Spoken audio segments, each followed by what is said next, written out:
নমস্কার বন্ধুরা, আমি শর্মিষ্ঠা কিচেনে সবাইকে স্বাগত। আজকে আমি আপনাদের সঙ্গে একটা দারুণ স্বাদের রেসিপি শেয়ার করব। লাউ শাকের ঝোল। এটা আপনারা অনেকেই খেয়েছেন, কিন্তু আমি কিভাবে বানাই সেটা দেখুন। চলুন, এইটা আমি আমার জেঠিমার থেকে এই রান্নাটা আমি শিখেছি। এটা হবে একদম ঘরোয়া উপকরণ দিয়ে, আর হবে সাদামাটা, কিন্তু রেসিপিটা একদম অসাধারণ খেতে।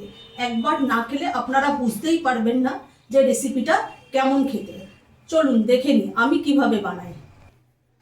এখানে যেহেতু লাউ শাকের ঝোল হবে, এখানে আমি লাউ পাতাগুলোকে এরকম করে কেটে নিয়েছি, শুধু পাতাগুলোকে কেটে ধুয়ে নিয়েছি। আর এখানে লাউ শাকের জন্য আমি কিছু সবজি নিয়ে নিয়েছি। এখানে নিয়েছি গাজরগুলোকে আমি এরকম ছোট্ট ছোট্ট লম্বা লম্বা টুকরো করে কেটে নিয়েছি গাজর। আর এখানে আছে কুমড়োগুলোকেও আমি ছোট ছোট টুকরো করে কেটে নিয়েছি। এটা আছে শিমগুলোকেও আমি ছোট ছোট টুকরো করে কেটে নিয়েছি। আর এটা আছে বেগুনগুলোও ছোট ছোট টুকরো করে কেটে নিয়েছি। আর এখানে আলু নিয়েছি, আলুগুলোকেও আমি লম্বা লম্বা করে টুকরো করে আমি সমস্ত সবজিগুলোকে কেটে ধুয়ে পরিষ্কার করে নিয়েছি। আর এখানে আছে লাউ শাকের ডান্ডিগুলোর এখানে যে আঁশ থাকে সেগুলোকে আমি সুন্দরভাবে ছাড়িয়ে নিয়েছি, ছাড়িয়ে ছোট ছোট টুকরো করে কেটে ধুয়ে নিয়েছি।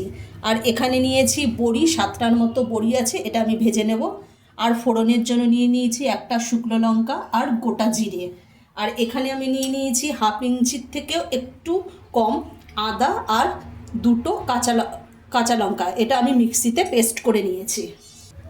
আমি যে লাউ শাকের পাতা নিয়েছিলাম সেগুলোকে আমি ধুয়ে নিয়েছিলাম, সেগুলোকে আমি হাত দিয়ে একটু টুকরো করে আমি মিক্সিং জারের মধ্যে দিয়ে দিচ্ছি। আমার মিক্সিং জারটা ছোট বলে তার জন্য আমি অল্প অল্প করে এটা পেস্ট করে নেব।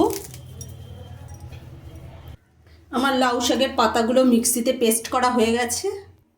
আমি গ্যাসটা ধরিয়ে দিলাম, আমি কড়াইটা বসিয়েই দিয়েছি আগে থেকে। এর মধ্যে আমি একটু সাদা তেল দিয়ে দেবো।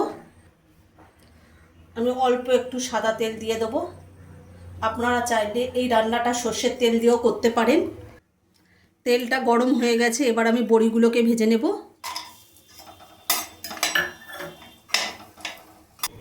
আমার বড়িটা ভাজা হয়ে গেছে, এবার আমি ফোড়ন দিয়ে দেবো কড়াইতে। এখানে যে আমি শুকনো লঙ্কা আর গোটা জিরেটা নিয়েছিলাম এটা আমি কড়াইতে দিয়ে দেবো এই বড়ি ভাজার তেলের মধ্যেই। গোটা জিরে আর শুকনো লঙ্কা ভালো করে ভাজা হয়ে গেছে, একটা সুন্দর গন্ধ বেরোচ্ছে। এখানে আমি সমস্ত সবজিগুলো আমি একবারেই দিয়ে দেবো কড়াইয়ের মধ্যে, দিয়ে ভালো করে ভেজে নেব। আমি সবজিটাকে একটু ভালোভাবে নাড়িয়ে দেব। সবজির মধ্যে আমি পরিমাণ মতো নুন দিয়ে দেবো। নুন দিয়ে আমি এবার সবজিটাকে ভালোভাবে ভেজে নেব তেলের সঙ্গে। সবজিগুলো ভালো করে ভাজা হয়ে গেছে, এর মধ্যে আমি যে লাউ শাকের যে ডান্ডিগুলো কেটে রেখে দিয়েছিলাম সেইগুলো দিয়ে দেবো। ডাঁটিটা দিয়েও সবজিটা ভালো করে ভেজে নেব। আবার সমস্ত সবজিগুলো আমার ভালো করে ভাজা হয়ে গেছে, আর ডাঁটিটাও ভালো করে ভাজা হয়ে গেছে সবজির সাথে। এখানে যে আমি কাঁচা লঙ্কা আর আদাটা মিক্সিতে পেস্ট করে রেখে দিয়েছিলাম সেটা আমি কড়াইতে দিয়ে দেবো। আর এর মধ্যে আমি কিছু উপকরণ দিয়ে দেবো। আমি 1 চামচ হলুদ গুঁড়ো দিয়ে দিলাম, 1 চামচ ধনে গুঁড়ো আর 1/2 চামচ জিরে গুঁড়ো। সমস্ত উপকরণ দিয়ে আমি সবজিগুলোকে ভালোভাবে নাড়িয়ে চাড়িয়ে আমি ভেজে নেব।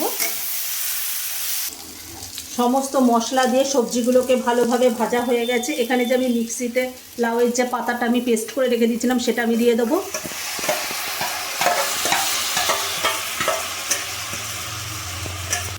এই পাতাটা দিয়েও আমি ভালোভাবে সবজির সঙ্গে কষিয়ে নেব, ভালোভাবে, যেন পাতা দিয়ে কাঁচার গন্ধটা না বেরায়। পাতার মধ্যে একটা কাঁচার গন্ধ বেরায়, তো সেই গন্ধটা যেন না বেরায়। ভালোভাবে আমি কষিয়ে নেব। এই রান্নাটা সম্পূর্ণ নিরামিষ এবং শাকের তরকারি যেহেতু, এর জন্য আমি একটু চিনি দিয়ে দেবো।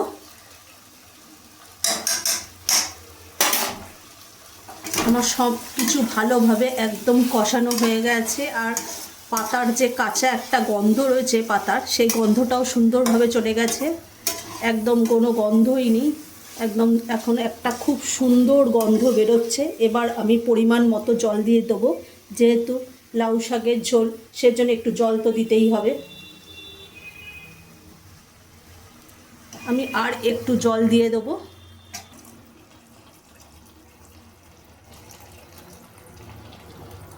আমি পরিমাণ মতো জল দিয়ে দিলাম। এবার ভালোভাবে নাড়িয়ে দেব।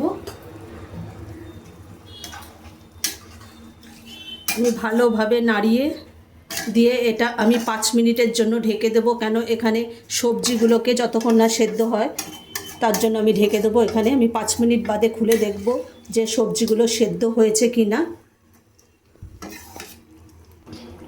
আমি এবার ঢেকে দিলাম 5 মিনিটের জন্য। 5 মিনিট পর খুলে দেখব যে সবজিগুলো সিদ্ধ হয়েছে কি না। ঢাকাটা খুলে এবার দেখে নেব আমার সেদ্ধ হয়েছে কি না সবজিগুলো।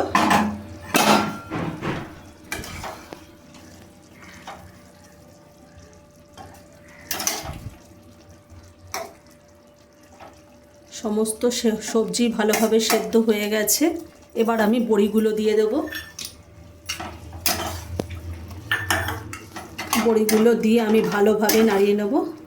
বড়িগুলো একটু ঝোলের মধ্যে ঢুকে যাক, তাহলে খেতে ভালো লাগবে বড়িগুলো।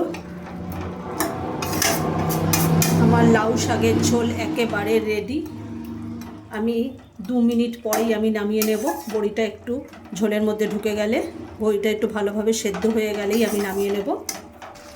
লাউ শাকের ঝোল একেবারে রেডি। এবার আমি নামিয়ে নেব। আমার লাউ শাকের ঝোল একেবারে রেডি হয়ে গেছে। আচ্ছা, যদি আমাদের এই লাউ শাকের ঝোলের রেসিপিটা যদি ভালো লেগে থাকে তাহলে লাইক, কমেন্ট, শেয়ার এবং সাবস্ক্রাইব করতে ভুলবেন না। আর অবশ্যই বাড়িতে বানিয়ে খেয়ে দেখবেন।